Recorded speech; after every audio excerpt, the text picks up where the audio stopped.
Bonjour à tous, chers amis, chers frères et sœurs. Aujourd'hui, nous nous retrouvons pour notre méditation. Nous sommes le jeudi saint, alors j'ai choisi de vous prendre un extrait d'une lettre du pape Saint Jean-Paul II au prêtre. Il avait l'habitude le jeudi saint d'envoyer une lettre au prêtre.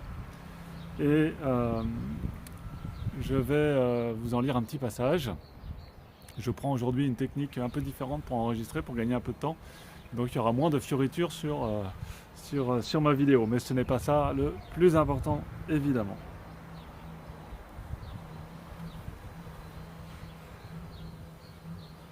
De fait, le sacerdoce de Jésus-Christ est la source première de l'expression d'une sollicitude incessante et toujours efficace pour notre salut, qui nous permet de regarder vers lui justement comme vers le bon pasteur. Les paroles « Le bon pasteur offre sa vie pour ses brebis » ne se réfèrent-elles pas au sacrifice de la croix, à l'acte définitif du sacerdoce du Christ? Ne nous indiquent-elles pas à nous tous que le Christ Seigneur, par le sacrement de l'ordre, a rendu participants de son sacerdoce le chemin que nous devons nous aussi parcourir?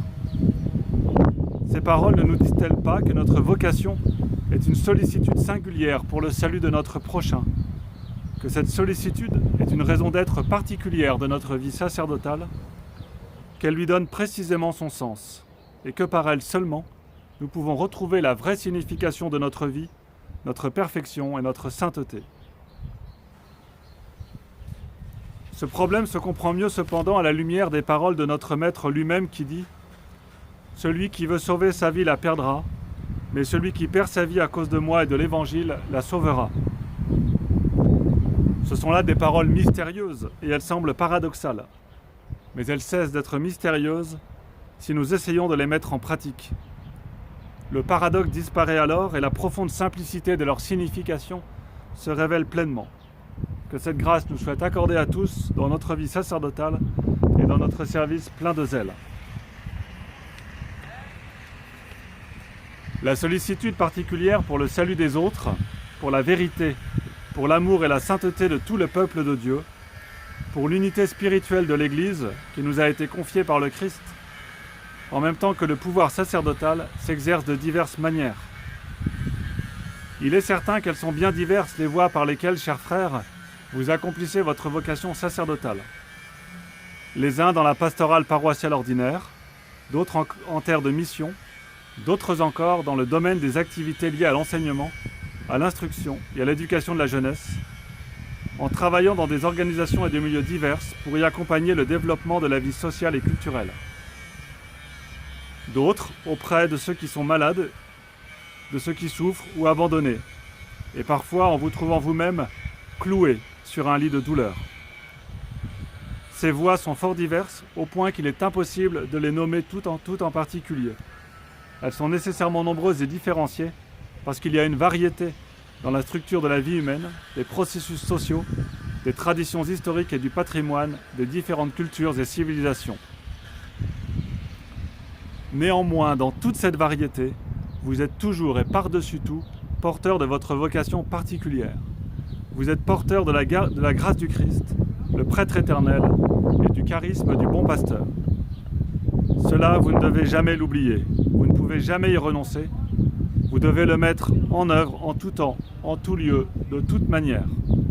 Voilà en quoi consiste l'art des arts auquel Jésus-Christ vous a appelé.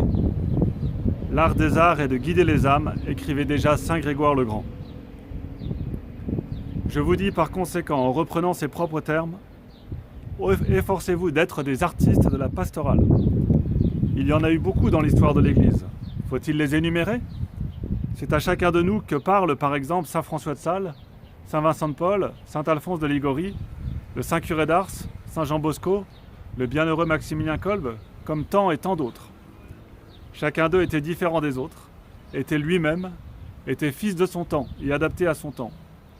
Mais cette adaptation de chacun était une réponse originale à l'Évangile, une réponse nécessaire précisément pour cette époque. Elle était la réponse de la sainteté et du zèle. Il n'y a pas d'autre règle hors de celle-là pour nous adapter dans notre vie et notre activité sacerdotale à notre époque et à l'actualité du monde. Sans aucun doute, il n'est pas possible de considérer comme une adaptation adéquate les divers projets et tentatives de laïcisation de la vie sacerdotale.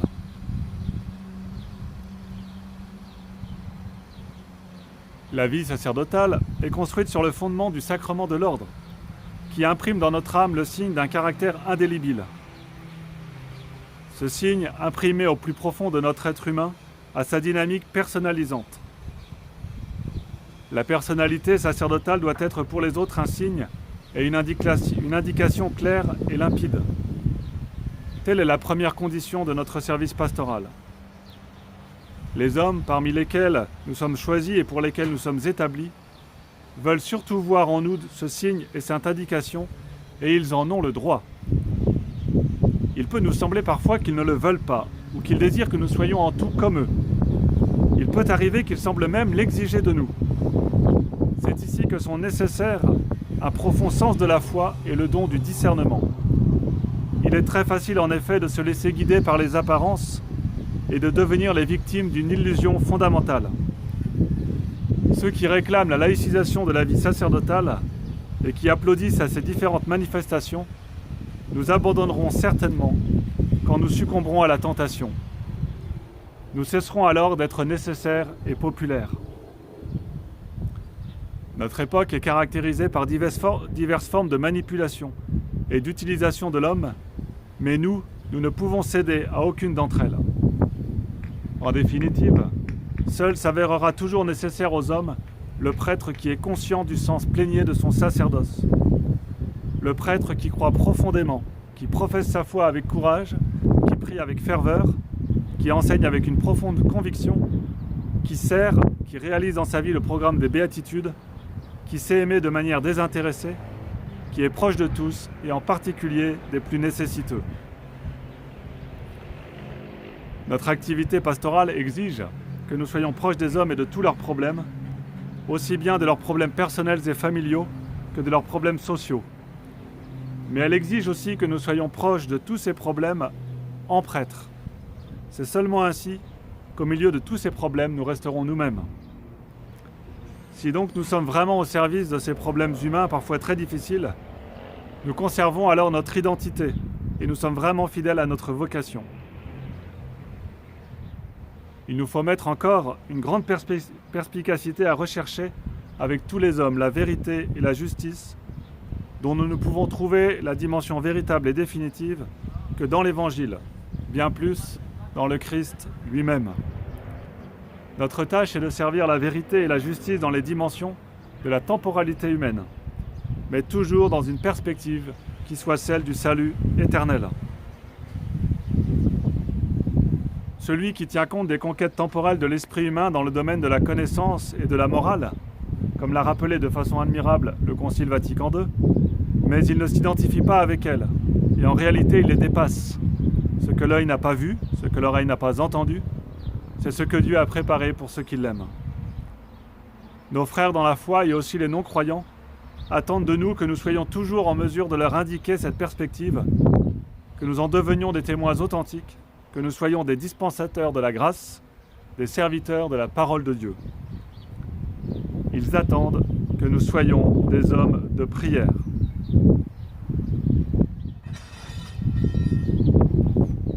Parmi nous, il y a aussi ceux qui ont uni leur vocation sacerdotale d'une manière spéciale à une vie intense de prière et de pénitence dans la forme strictement contemplative de leurs ordres religieux. Que cela se rappelle que leur ministère sacerdotal, même sous cette forme, est ordonné d'une façon particulière à la grande sollicitude du bon pasteur, qui est la sollicitude pour le salut de tous les hommes. Nous devons tous nous en souvenir. Il n'est permis à aucun d'entre nous de mériter le nom de mercenaire, c'est-à-dire de celui à qui les brebis n'appartiennent pas. Celui qui, s'il voit venir le loup, laisse les brebis et s'enfuit, et le loup s'en empare et les disperse. C'est qu'il est mercenaire et ne se soucie pas de ses brebis. La sollicitude de tout bon pasteur est que les hommes aient la vie, et l'ait en abondance, afin qu'aucun d'eux ne soit perdu, mais ait la vie éternelle. Faisons en sorte que cette sollicitude pénètre profondément dans nos âmes. Essayons de la vivre, qu'elle caractérise notre personnalité et qu'elle soit à la base de notre identité sacerdotale. Alors, chers frères et sœurs, ces paroles s'adressaient évidemment aux prêtres. Mais en rappelant aux prêtres la définition de leur mission, cela les rappelle aussi à tout le peuple chrétien. Tout le peuple chrétien a besoin de savoir ce qu'il convient de rechercher auprès des prêtres. La tentation est peut-être toujours de vouloir, comme disait Saint Jean-Paul II, qu'ils soient comme nous. On voudrait qu'ils soient tout comme nous. Alors que, justement, s'ils sont tout comme nous, il n'y a plus d'intérêt à ce qu'ils soient différents, à ce qu'ils soient prêtres. Donc les prêtres sont faits pour vous donner d'abord la grâce de Dieu, pour être les ministres des sacrements, pour prier, pour intercéder pour l'Église, et pour vous guider, grâce à leur propre vie de prière et à leur formation, ils sont là pour vous guider. Et donc c'est d'abord cela, toutes ces choses-là qu'il faut aller chercher auprès du prêtre, et c'est cela qu'il faut leur demander, et c'est cela que les prêtres aussi doivent veiller à être auprès de vous. Alors je recommande à vos prières tous les prêtres en ce jour de l'institution du sacerdoce. Je me recommande moi-même particulièrement à vos prières, et nous prions aussi tous ensemble pour les vocations, afin que demain, notre Église ait les prêtres que Dieu veut lui donner. Amen.